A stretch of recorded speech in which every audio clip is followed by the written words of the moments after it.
రంగాపూర్ గుజరాత్లో కళ్యాణ్ అనే ఒకరు ఉండేవాడు. వివాహమైన కొద్ది కాలానికి అతడు ఇలాగే సద్గురు కోసం శ్రీ గురుచరిత్ర పారాయణ సాధన చేసేవాడు. ఒకప్పుడు సాధువు కనిపించి శ్రీ వాసుదేవానంద స్వామిని ఆశ్రయించమని చెప్పాడు. నర్మదా తీరాన ఉన్న ఆ స్వామిని అతడు దర్శించగానే ఆయన కళ్యాణ్ జీవి గృహస్థుగా ఉంటేనే సాధన చేయమని చెప్పాడు. త్వరలో అతడు సిద్ధుడై గోదావరి తీరాన గూంజల్లో స్థిరపడి శ్రీ గాండా మహారాజుగా ప్రసిద్ధి చెందాడు. పాండురంగని అనుగ్రహం వలన 1898లో జన్మించిన తమ బిడ్డకు తల్లిదండ్రులు ఆ పేరే పెట్టుకున్నారు. అతని తల్లి అతని 8వ ఏటన నరసంబవాడిలో ఉన్న వాసుదేవానంద దర్శనానికి తీసుకెళ్ళింది. అతడు ఆ యతీశ్వరుని కౌగిలించుకుని నేను మీ వాణ్ణి అని అన్నాడు. నాటి నుండి అతడు వారిని ధ్యానించి ఒకనాడు రాత్రి కలలో శ్రీ గురుచరిత్ర పారాయణ చెయ్యి అని వినిపించింది. మరుసటి రోజు అకస్మాత్తుగా అతని మేనమామ వచ్చి అతనికి గ్రంథం ఇచ్చి వెళ్ళాడు.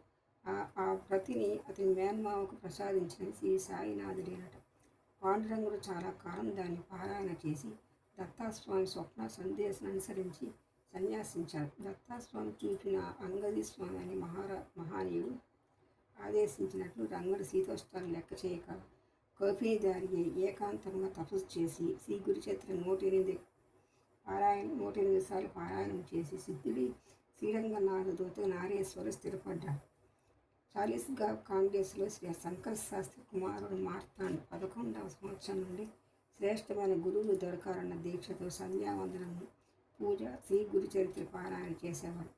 క్రమంగా అతను నిరాహారి తండ్రి అనుమతి ఆశీస్సులతో ఒక గదిలో ఏకాంతవాసం చేశాడు. ఎన్నాళ్ళకు తన ఆశయం సిద్ధించలేదని ఒకరోజు అతను దుఃఖిస్తుంటే అకస్మాత్తుగా అతని ఎదుట శ్రీ వాసుదేవానంద స్వామి ప్రత్యక్షమై నీవింత కఠోర దీక్ష ఎందుకు చేశావు? నేను చాతుర్మాస వ్రతం భంగం చేసుకురావాల్సి వచ్చింది అన్నారు.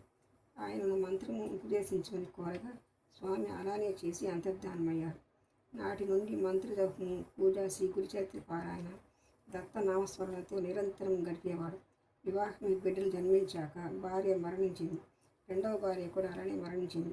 ఆ తర్వాత శంకర శాస్త్రి యాత్రలు నర్మదా ప్రదర్శనము చేశారు. ఆయనకు గిర్నార్లో దత్తాస్వామి, నవనాథులు, అనసూయాదేవి దర్శనమిచ్చారు. పూణేలో గులవని, గుజరాత్లో మౌనీబాబా, రంగవదూత, నిత్యానంద, వజ్రేశ్వరి, బాబురావు మహారాజు గారులకు దర్శించి ధరణిలో శ్రీనాథ్ మహారాజుగా ప్రసిద్ధి చెందారు. 1973లో గంగాపూర్లో నిత్యం శ్రీ సాయిబాబా జీవిత చరిత్ర గురుగీత పారాయణ చేస్తూ కొద్ది రోజులు ఉన్నాను.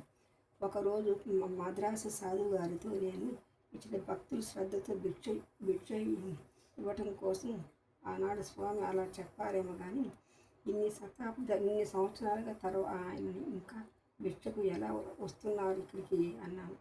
ఆ సాధువు ఇలా అన్నారు, మొట్టమొదట నేను కూడా అట్నే అనుకున్నాను, కానీ ఇక్కడ భక్తులు చెప్పే మాటలు చూస్తుంటే నిజమనిపిస్తుంది. వారి రూపంలో భిక్షకు వస్తారో ఏ రూపంలో భిక్షకు వస్తారో చూస్తామో నేను ఇక్కడే ఉన్నాను. వారి పాదాలు పట్టుకోవాలని తలచి దీక్షగా శ్రీ గురుచరిత్ర పారాయణ చేస్తూ భిక్షకు వచ్చేవారిని జాగ్రత్తగా గమనించి ఆరంభించాను. ఒక రాత్రి స్వామి స్వప్న దర్శనమిచ్చి నా రాక దైవరహస్యం నన్ను ప్రయత్నించవద్దు అని హెచ్చరించాను. కానీ నేను పట్టు విడవలేదు. మరుసటి రోజు కృష్ణానదిలో స్నానం చేయగానే నాకు జ్వరం వచ్చేసింది. తలనొప్పి, జ్వరం, భిక్షకు పోలేదు. మధ్యాహ్నం 3:30 అయిపోయింది. భిక్షకు పోయేసరికి నీకు ఇప్పుడే కదా వచ్చినావు, భిక్ష వేస్తున్నాను కదా, మళ్ళీ ఎందుకు వచ్చినావు అని కస్తారు వాళ్ళు. ఆకలి భరించలేక భిక్ష వెళితే ఒక గృహస్థు మధ్యాహ్నం నేనే కదా నీకు భిక్ష వేశాను అని కసిరాడు. జరిగినంతా చెప్పినా అతను నమ్మలేదు. నాటి రాత్రి స్వామి మళ్ళీ స్వప్న దర్శనమిచ్చి నన్ను నీవేం పట్టగలవు, నీ రూపంలో నేనే భిక్ష చేశాను అన్నారు. ఆయన నేటికి భిక్షకు వచ్చే మాట నిజం. పిఠాపురంలో. శ్రీ దత్త, జై దత్త, గురుదత్త.